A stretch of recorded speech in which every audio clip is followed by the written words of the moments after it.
Hello children, welcome to Yamuna's physics classes. Today we are going to discuss the second objective of the lesson 4.2, that is magnetic force. Now in the first lesson, electrostatics, we have come across a term known as electric force and also electric field. Now how did we do that? We placed a charge in an electric field. You had a source charge which has an electric field around it. Then you placed another test charge. Then you find the value of the electric field there. That is how you develop the equation. Similar, in the same manner, we are proceeding how to find the value of magnetic force. And why? What's the reason for magnetic force? The reason is you have given that, or we know that in 1920 Christian Oersted said that, or he noticed that if you have a current carrying conductor and if you have a compass needle with you, the compass needle when placed close to this current carrying conductor shows deflection.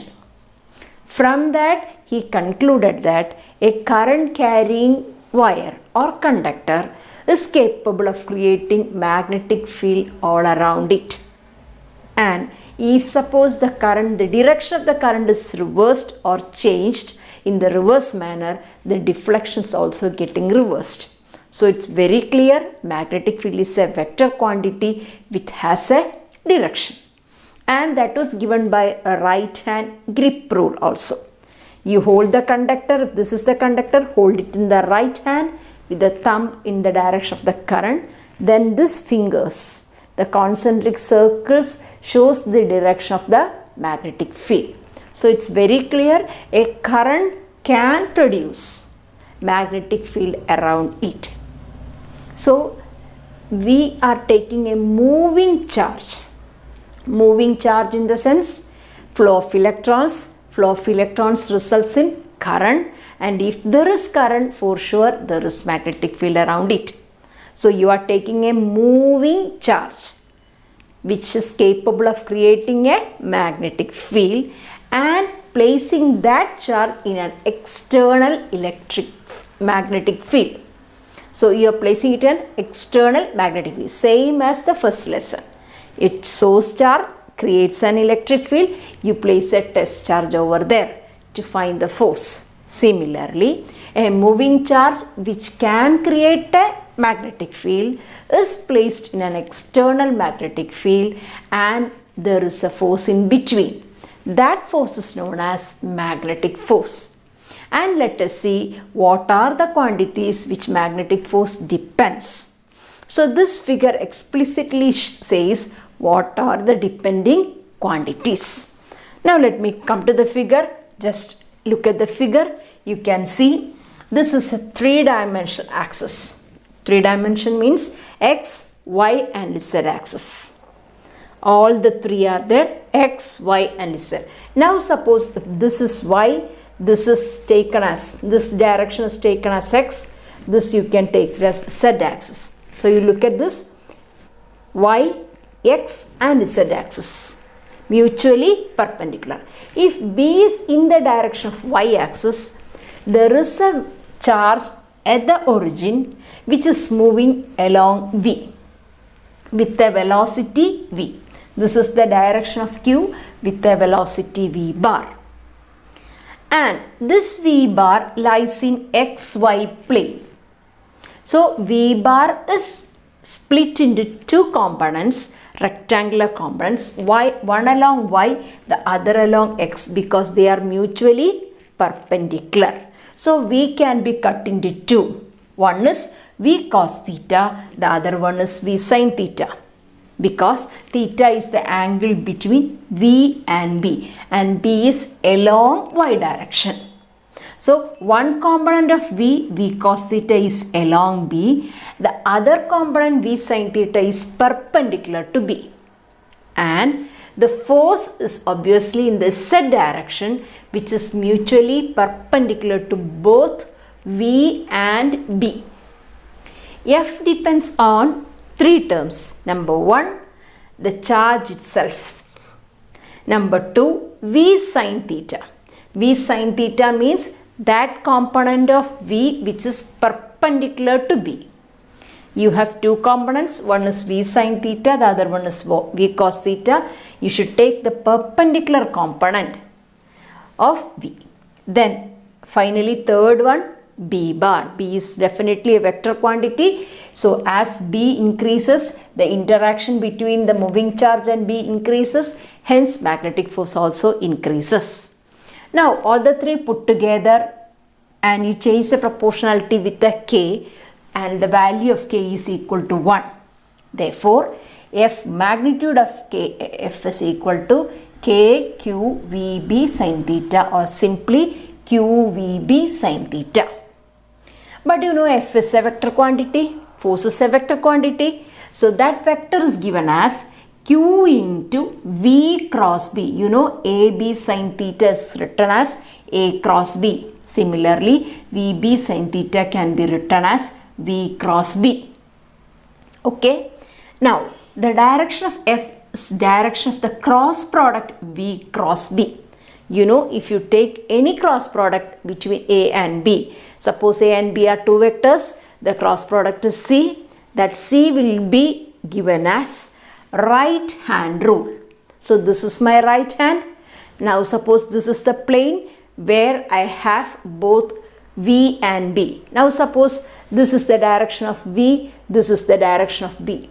Two vectors in this plane. This is my plane, a plane which is perpendicular to the plane of the board. Suppose this is the plane where I have vectors V and B, and suppose this is the angle between V and B. Now, right hand rule says you have to take your right hand, curl the fingers in acute manner, because if you curl in the reverse manner, it's impossible. You can fold only in this manner, right? So I take my right hand, keep my right hand in such a manner that it is either along V or B, no problem. If it is on V, I curl like this. Only this is possible. I can't put it in the reverse manner. So I put in this manner, acute sense. So look at the thumb, it is up. It is going up. Now suppose if I am curling it from B to V, what will happen? I cannot curl it in this manner. So how can I do it? I should put like this. I put my fingers like this and then it curled. So what about the thumb? Vertically down. So if my plane is horizontal, the direction of F either can be up or either can be down. No other options. Similarly, if this is the plane of the board where you have V and B, two options for F are either out or into the plane of the board. So anyway, F will be perpendicular to the plane of V and B, either in this direction or in this direction. Now instead of Q, if you have minus Q, what will be the answer? Minus Q into V cross B. Then what will happen? This is V cross B, right? So what is minus V cross B? Opposite to that. So what is the direction of the force? Vertically down. So this is vertically up because it is plus Q. It will be minus down when the charge is negative. Okay. Now we have studied two forces now. One is the electric, the other one is magnetic. Join the total value of electric and magnetic is known by a new term known as Lorentz force. So Lorentz force is the combination of electric force and magnetic force, that is equal to FQE plus Q into V cross B. This is the new term we have studied now. This is from lesson 1. Electric or electrostatic force. Now if you come across a new term, definitely we need the unit and dimension. So from this equation, it's easy for you to write B. What is B? F by QV sin theta. I told you K equal to 1. No units, no dimension. Sin theta, of course, no unit, no dimension. So the remaining force is Newton, charge is Coulomb, velocity meter per second. Second goes up, so it is Newton second. The other one, Coulomb raised to minus 1, meter raised to minus 1. Similarly, dimension. Dimension will be F mLt to the power minus 2, charge I into T, ampere time, velocity Lt to the power minus 1. Here L and L cancels, T and T to the power minus 1 cancels, the remaining A going up, A to the power minus 1, m T to the power minus 2. So this is the unit and dimension of B. Hope what is magnetic force is clear. This is the equation. This is the figure. This is the equation for magnetic force. Now you have the unit as well as the dimension. The direction is given by right hand rule. So these are the 4 things you have to memorize. What is magnetic force? How to find the direction? Finally, unit and dimension.